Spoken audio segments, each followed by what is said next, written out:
हर हर महादेव, जय भोलेनाथ। दोस्तों आइए जानते हैं कुछ बहुत ही महत्वपूर्ण बातों के बारे में, बहुत ही महत्वपूर्ण उपायों के बारे में, जानकारियों के बारे में।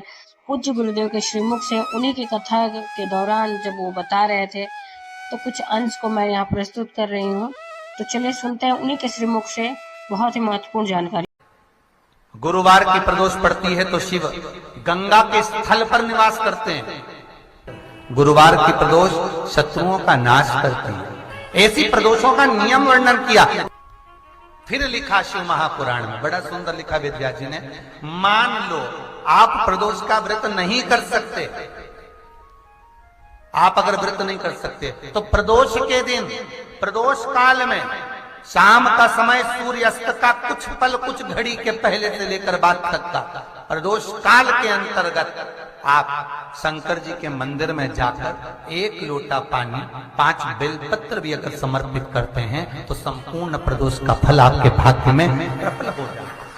शिव महापुराण में शिव कथा कहती है, नंदी का एक पांव जो ऊपर होता है, आप लोग दर्शन करे होंगे शंकर जी के मंदिर में नंदी के, तो नंदी का एक पांव उठा हुआ होता है, एक पांव नीचा की ओर होता है।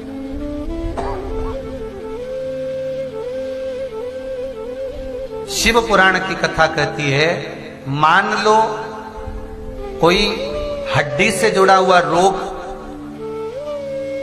नेत्रों से जुड़ा हुआ, मस्तिष्क से जुड़ा हुआ कोई रोग रहता है, तो एक नीले कलर का फूल आता है महाराज, उस फूल में हल्दी डालकर गुरुवार का प्रदोष पड़ने पर जो नंदी के पांव के पास समर्पित कर देता है महाराज, उसका रोग धीरे धीरे समाप्त होने लगता है। लिंग पुराण कहती है कि नंदीश्वर भगवान के सामने जो पुष्प समर्पित करा जाता है उसको, ये तो लिखा था स्कंद पुराण और शिव पुराण। लिंग पुराण कहती है जो फूल आपने समर्पित करा उसको लाकर पानी की बाल्टी में डालकर आप स्नान भी कर सकते हो, उससे भी हड्डी के जितने रोग होते हैं उसमें आराम लगने लगे। जैसे कहीं शरीर नहीं चल रहा, हाथ झुन्न पड़ रहा है, हाथ काम नहीं कर रहा, हाथ में झुनझुनी आ रही है, कंपन आ रहा है, उसमें भी ये प्रयोग का पर होना चाहिए बृहस्पतिवार की प्रदोष। कौन से बार की? बृहस्पतिवार, गुरुवार की प्रदोष।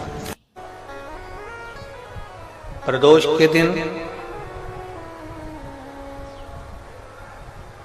यदि आपको कहीं से शमी पत्र मिल जाए, प्रदोष के दिन यदि कहीं से आपको शमी पत्र मिल जाए और प्रदोष काल में, प्रदोष का जो समय होता है, शाम का जो समय होता है प्रदोष काल,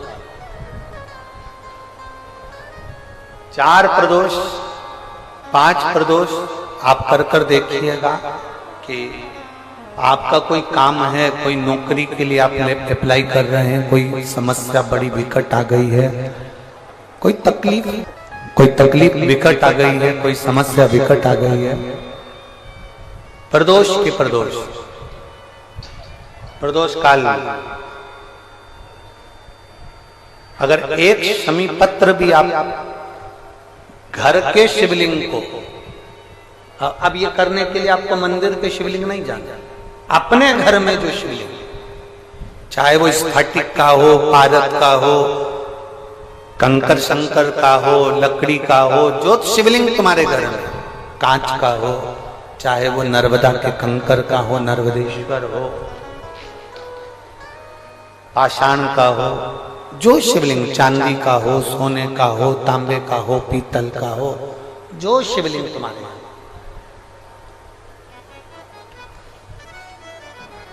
एक शमी पत्र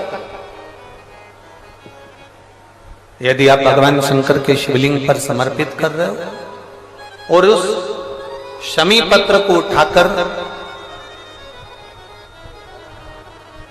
रात्रि को 9:15 की जो एक मुहूर्त होता है, एक समय होता है, जिस समय पर हम अपने मन की बात भगवान शंकर को कहते हैं, पूर्व में भी इसका वर्णन हम कर चुके हैं कथाओं में। उस 9:15 पर वो शमी पत्र को उठाकर एक कागज में, एक कटोरी में उसको रखते हैं। 4 या 5 प्रदोष के उस शमी पत्र को अपने पास में रखिए और जिस कार्य के लिए जा रहे हो उसको जेब में ऊपर के भाग में उसको रखकर लेकर जाइए। आपका वो कार्य सफल होकर ही रहेगा, वो रुक नहीं सकता।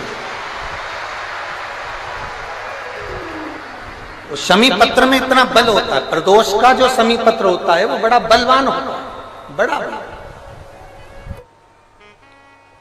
प्रदोष, शिवरात्रि, सोमवार, सोमवार की अष्टमी। प्रदोष भी हर महीने आती है, शिवरात्रि भी हर महीने आती है, सोमवार भी हर महीने 2, 3, 4, 5 पड़ी जाती है। सोमवार की अष्टमी जरूर साल भर में 4 या 5 आती है।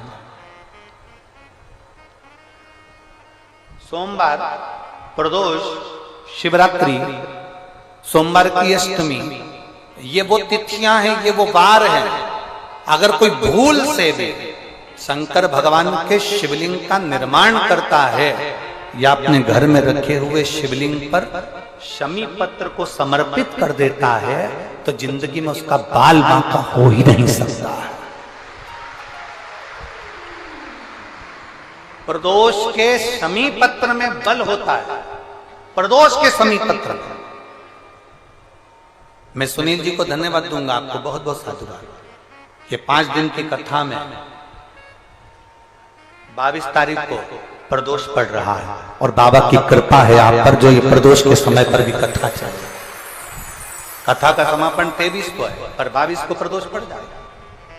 कितने किस्मत वाले हैं रेवाड़ी वाले, घर जाके नजर उतरवा लेना राइनोन से हो।